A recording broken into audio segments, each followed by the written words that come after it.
Les étincelles d'une troisième guerre mondiale commencent-elles en Pologne? Ce pays, dont l'invasion en 1939 a déclenché le chaos mondial, redevient la ligne de front. Cette fois, ce ne sont pas des armées, mais des drones russes qui testent les limites de l'OTAN, violant l'espace aérien polonais. Une simple erreur de calcul peut tout changer. Ces incidents sont-ils des provocations ciblées ou le début d'une escalade incontrôlable? C'est l'article 5 du traité de l'Alliance Atlantique qui est désormais sur toutes les lèvres. Un pacte de défense collective signifiant qu'une attaque contre Varsovie serait une attaque contre l'Occident tout entier. Bienvenue sur Faits Créatives. L'histoire est-elle sur le point de se répéter? La Pologne est-elle, une fois de plus, la poudrière capable d'allumer le brasier? Préparez-vous car nous sommes sur le point d'analyser la crise qui peut déclencher la Troisième Guerre mondiale à tout moment. Mais avant de commencer, n'oubliez pas de vous abonner à notre chaîne et d'activer la cloche pour ne rien manquer de nos prochaines vidéos, et surtout pour soutenir la diffusion de notre chaîne sur YouTube et les autres plateformes. Nous souhaitons atteindre le premier millier d'abonnés afin de pouvoir avancer et proposer du contenu plus riche.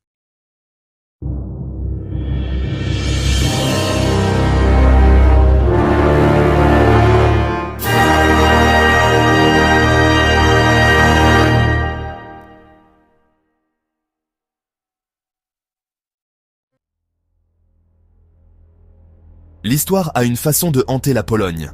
En 1939, des chars envahissèrent le pays depuis l'Est et l'Ouest, plongeant le monde dans la guerre. Aujourd'hui, 7 octobre 2025, la menace est différente. Des drones russes, et non des chars, traversent le ciel polonais avec une fréquence alarmante. Chaque incursion ressemble à une page d'une époque plus sombre, soulevant une question glaçante. La Pologne pourrait-elle redevenir l'étincelle d'une guerre plus vaste? Une fois de plus, la Pologne est prise entre une Russie agressive et un Occident méfiant.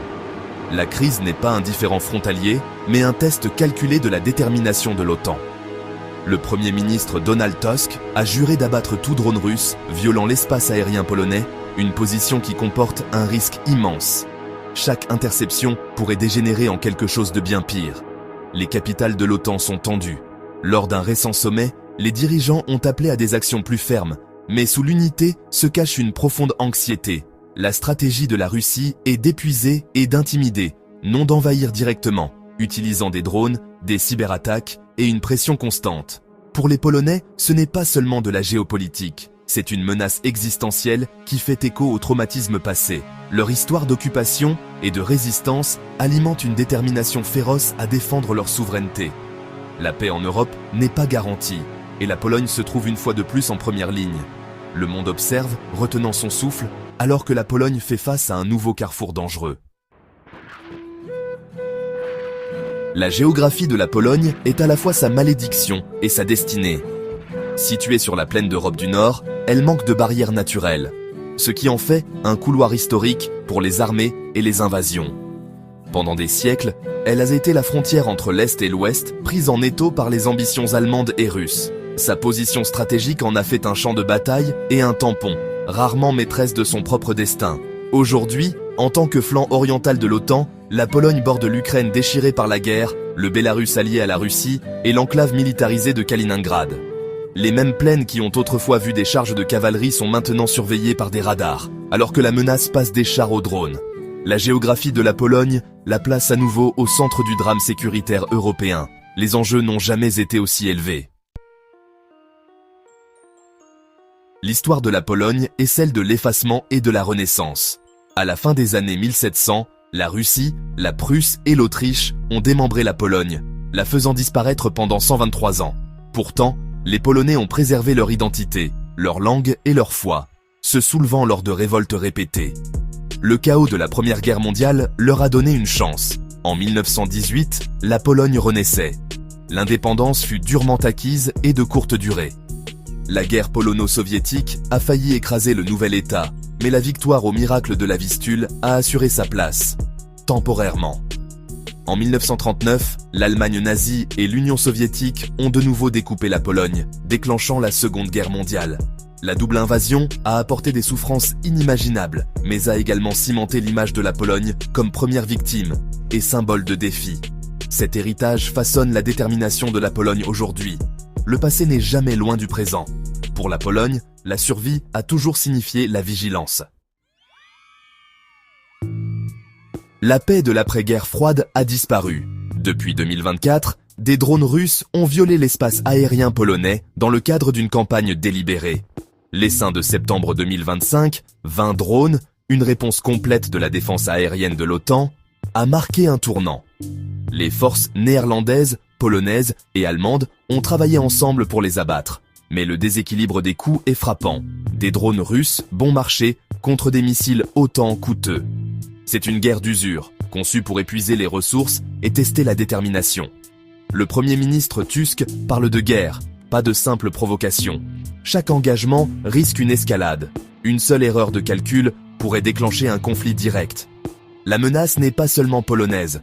Plus de 40 incursions similaires ont touché l'Europe centrale et septentrionale. Des aéroports ont été fermés, et les États baltes et nordiques sont sur les nerfs. La Russie sonde les défenses de l'OTAN, recueille des renseignements et propage l'anxiété. La guerre des drones a déjà commencé. Les drones ne sont qu'une arme dans la guerre hybride de la Russie. Moscou mêle menaces militaires, cyberattaques et désinformation, visant à déstabiliser et diviser sans conflit ouvert. Les incursions de drones sèment la peur et forcent l'OTAN à révéler ses défenses, tandis que les cyberattaques ciblent les infrastructures et les réseaux gouvernementaux. Les campagnes de désinformation polarisent les sociétés, alimentent l'extrémisme et érodent la confiance dans la démocratie. L'objectif, affaiblir l'OTAN de l'intérieur, la rendant lente et indécise. L'assaut russe est complet, psychologique, numérique et physique. L'Occident fait face à une guerre menée dans l'ombre. Les provocations russes forcent l'OTAN à confronter ses principes fondateurs. L'article 4 permet aux membres de se consulter en cas de menace. L'article 5 engage tous à la défense collective en cas d'attaque. L'ambiguïté est dangereuse. Une incursion de drone est-elle considérée comme une attaque armée? La Russie exploite cette zone grise, espérant éviter une réponse unifiée de l'OTAN. Une seule erreur de calcul, un crash de drone, une interception erronée, pourrait dégénérer rapidement. L'OTAN doit faire preuve de détermination, mais aussi de prudence, pour éviter de trébucher dans une guerre avec une puissance nucléaire. L'Alliance marche sur une corde raide périlleuse. Le Bélarus ajoute une autre couche d'incertitude. Officiellement allié de la Russie, le Bélarus permet à Moscou d'utiliser son territoire pour les lancements de drones. Pourtant, sous la surface, Minsk est mal à l'aise. Loukachenko veut éviter une guerre directe avec l'OTAN. Il y a des signes de défi discrets. Les forces bélarussiennes ont intercepté des drones russes et ont même averti la Pologne et la Lituanie d'attaques imminentes. Le Bélarus joue un double jeu, soutenant Moscou tout en essayant discrètement de prévenir un désastre. Cela fait de Minsk un joker. Si le Bélarus change de politique, ou si la Russie renforce son contrôle, le fragile filet de sécurité pourrait disparaître du jour au lendemain. Le risque d'un affrontement direct à la frontière monterait en flèche. L'instabilité est la seule constante. Le 7 octobre 2025, la Pologne se trouve à l'épicentre de la crise européenne. La guerre hybride russe est un assaut calculé contre l'unité et la détermination de l'OTAN. La réponse ferme de la Pologne va au-delà de la souveraineté. Il s'agit de défendre le principe selon lequel les frontières comptent. Mais chaque acte de défense risque une escalade. La ligne entre la dissuasion et la guerre est extrêmement mince. La crédibilité de l'OTAN et l'avenir de la paix européenne sont en jeu. Les divisions au sein de l'Alliance sont exploitées par Moscou. Le leadership américain est crucial en ce moment périlleux. C'est plus qu'un incident frontalier. C'est une crise au ralenti avec des enjeux mondiaux. Le destin de la Pologne a toujours reflété celui de l'Europe. La façon dont l'Occident réagit maintenant façonnera le siècle à venir. Et voilà, c'est tout pour aujourd'hui. J'espère que vous avez apprécié cette exploration. Si c'est le cas, un petit pouce bleu nous aiderait énormément à continuer à créer du contenu que vous aimez. N'oubliez pas de partager cette vidéo avec vos amis et sur vos réseaux sociaux pour faire grandir notre communauté. Si vous avez envie de poursuivre l'aventure avec nous et de ne rien manquer de nos prochaines explorations, énigmes et découvertes, c'est très simple. Abonnez-vous à la chaîne dès maintenant et surtout, activez la petite cloche des notifications. Comme ça, vous serez les premiers informés de chaque nouvelle vidéo. À très vite pour de nouvelles découvertes passionnantes